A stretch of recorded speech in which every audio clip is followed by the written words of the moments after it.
Hello mga kananay! Subukan naman natin tong bago at nagte-trending na lechong baka dito sa Pulilan. Dito lang sa Mr. Baka!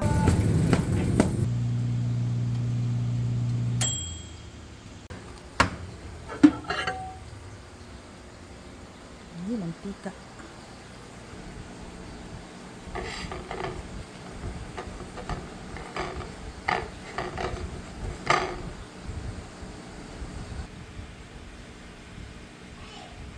So yun nga guys, kakatapos lang natin mag-walking at microwave natin tong lechong baka natin para mainit. Tignan natin kung malambot pa rin. Okay pa rin siya. Yung timpla niya parang timpla siya ng steak. Yung alat niya naman, sakto lang. Sakto lang yung alat na, lalo na kung ihalo mo sa kanin. So, ang gagawin natin ngayon ay, gawin natin siyang samji style. Lagyan din natin ang kanin. Kasi, yung timpla nito is okay na. Okay na rin pag sinama mo sa kanin. Ang gagawin natin ngayon, ibayin natin yung twist. Lagyan natin ng kimchi, bawang, yung natira namin lettuce kahapon nung nagsanggupsal kami. Kasi actually, ito hindi mo na kailangan partneran siya ng sauce. For me pero try natin kung babalot natin sa lettuce. Ayan. Patag natin siya para medyo healthy naman ang atake natin. Tapos, lagyan natin ng bawang, pangontra. Pangontra daw sa high blood. At kanin.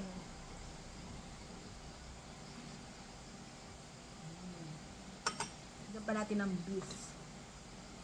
Para sulit ang sumpak. At ganito ang gagawin na. Ay, naku.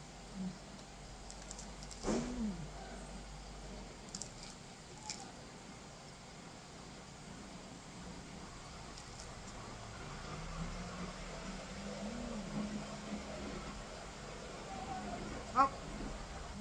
Hop. Dapat ito isa.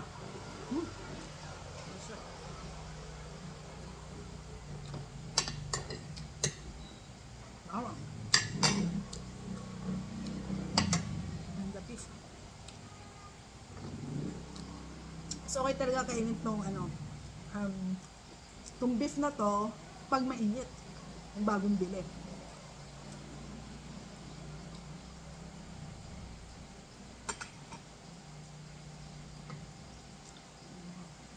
Papa.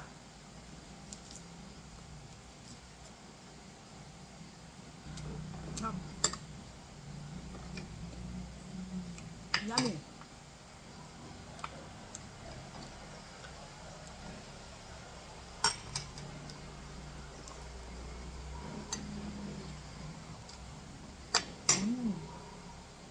Ang sarap.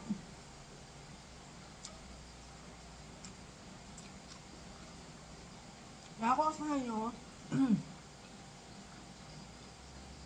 subukan nyo na rin itong ginawa ko. Perfect din siyang pang partner sa kimchi.